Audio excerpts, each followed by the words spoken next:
The attendance of Regional Chief TG, who was able to address the gathering and honor us with his presence. So thank you for that. Just by way of background, I've been in policing here with the RCMP for almost 30 years, and my entire career has been in British Columbia, which is unique in the RCMP. Oftentimes they move us around, but I've been able to serve here in municipal and provincial and federal policing responsibilities. But more importantly, I'm able to be here today in person, and I think that is important so that I can hear and listen, learn from you and your families, and continue our commitment to learning more about your culture, your languages, and your traditions, and how we can work together to keep your communities healthy and safe. I said this the other day in another gathering, but an Indigenous leader from the Okanagan once said to us, "Reconciliation is meaningless without action, without change. It's not a picture on a wall or an Indigenous sticker on a police car." And this is so true. And it's not only a reminder that we have a lot of work ahead of us. So I'm proud of the work so far that the BCRCMP has done and put into reconciliation action. However, we are just at the beginning of this shared journey. And we know that reconciliation is more than a day or a single act, such as joining you here today. And I often think we make the mistake that reconciliation is a finite point in time, that's a goal. But to me, reconciliation is more than just making amends. It's relationship building, and relationships continue to evolve. They continue to grow. They're eternal. So I don't see reconciliation as stopping at any point in time, but continuing to grow and evolve with all of you. So I recognize that actions are necessary in the long term, and we're committed, I'm committed as the commanding officer to advance reconciliation and renewing these relationships with you. And this work will be based on rights and respect and cooperation and partnership. You know, the RCMP history with Indigenous communities dates back over 150 years. When we were created as a policing entity, the force marched west in response to the Cypress Hills massacre and sought to quell violence against Indigenous communities by shutting down illegal wolf hunting and whiskey trading in the region. And in those early years, we were closely assisted by Indigenous and Métis individuals. They were employed as scouts and guides and interpreters. And the reality is, if it were not for their contributions, the early RCMP would not have survived their first deployments and heading out west. But even with such notably intentioned beginnings, we have to acknowledge that the RCMP were called upon to uphold norms and enforce laws that resulted in outcomes of harm to Indigenous communities. And in this knowledge, we have to commit and continue to strive to learn and grow and change and do better. We face several challenges in our communities that impact all of us. As I'm sure everyone here is well aware, mental health continues to be a significant concern, and as a significant concern to the police. It often results in having to address antisocial or criminal behavior that becomes as a result of mental health issues. We're very supportive in the RCMP of a collaborative approach for approaching mental health clients and for individuals that are facing these challenges. Some of our detachments like Prince George and Surrey and Kamloops have created programs that combine police officers with nurses and mental health nurses directly to address these issues in the community as they arise.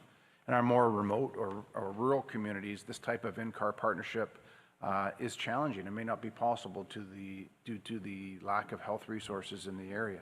So we're constantly looking for solutions and workable strategies to create that greater social network that's available in big cities, but they need to be present in our smaller communities as well. In terms of oversight, we've long supported independent oversight of police, either through the Civilian Reviewer, and Complaints Commission, or through the IIO, the Independent Investigation Office.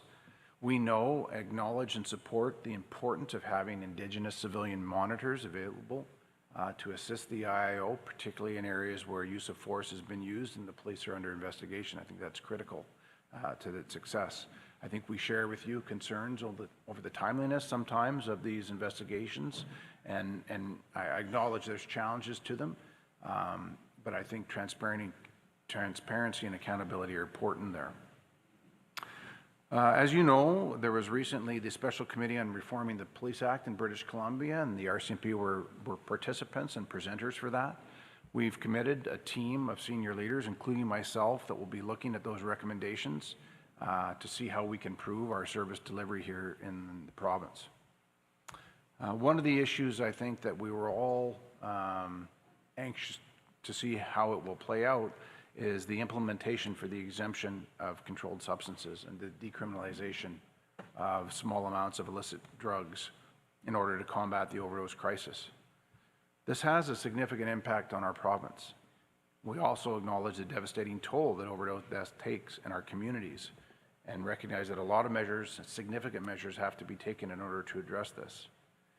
But I'm looking forward to partnering with you to assess the impact that this will have on our communities and how we can best deal with decriminalization and the implementation of that to ensure that it has a positive benefit in our communities. And so we will need to work with you hand in hand in order to address any issues that may arise. The approach needs to be balanced and thoughtful and can't represent or present a threat to the safety of our communities. We also continue to advance our work and recommendations from the Missing and Murdered Indigenous Women and Girls Inquiry. But we cannot forget that it really comes down to how police officers work in relationship in our communities. And I'm fortunate here to be joined by members of our Indigenous Policing Service Unit that leads the RCMP here in the province in providing our culturally sensitive policing to all of our Indigenous communities. I know many of you know John and Ben and Dee that are sitting over there on the side, but their unit takes an incredibly proactive role in improving relationships between Indigenous peoples and the RCMP through a strong, effective policing complement. Their service in the Indigenous Policing Unit allows for the co-creation of meaningful and culturally aware reconciliation projects that are built on integrating Indigenous perspectives. And I think that's why it's effective. 2 days ago, I had the opportunity with the Commissioner of the RCMP, Brenda Lucky, along with the chiefs of the Semiahmoo, the Kwantlen, and the Katzie First Nations, to bear witness to the unveiling of their territorial flags at a special ceremony at our RCMP headquarters located in Surrey.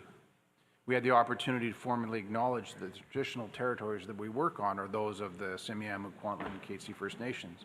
So their flags now fly and are proudly raised in our lobby, along with a plaque mounted on a 300-pound cedar post.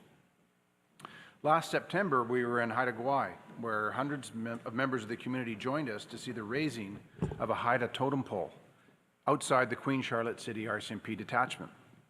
The totem pole was designed as a Haida watchman, holding a copper shield representing the police badge with a Stetson to reflect the RCMP as the modern-day watchman of the Haida Gwaii.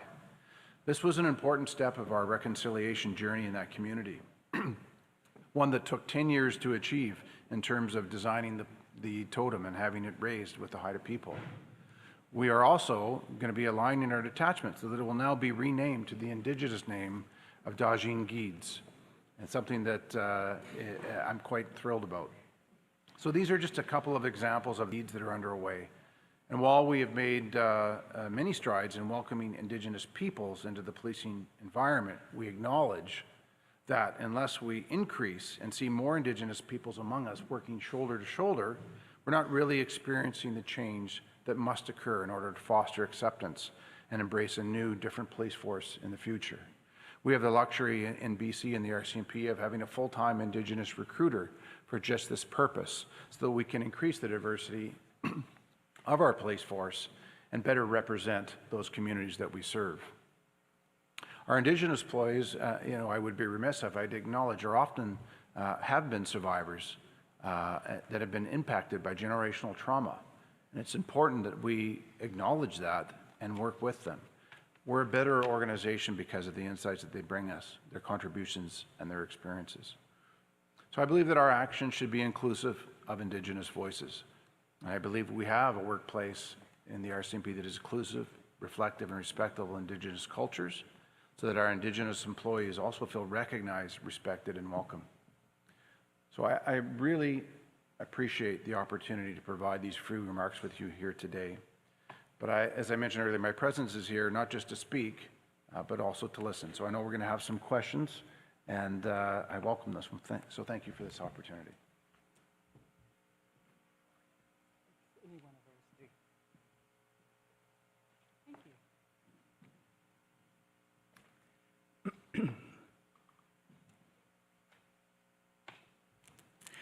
Thank you so very much to our RCMP Deputy Commissioner Dwayne McDonald. The floor is now open for discussion. I'm just going to grab my computer. Thank you. We'll go over to microphone 13, 21, and then I'm going to check what's online as well. So microphone 13, please. 13. Good morning. Hantla Yadaktion Wanwan and Jawan Squash Lease behind Cook Bivins Letku in the Cup Nation. Hello and good morning, everyone. Lease behind Chief the Co-Water Band. I'd like to thank Dr. Gwen Point for the opening prayer and song this morning, and thank Musqueam for allowing us to do this important work in their house. Thank you for the speech, Deputy Commissioner McDonald. Just writing down some notes as you were talking.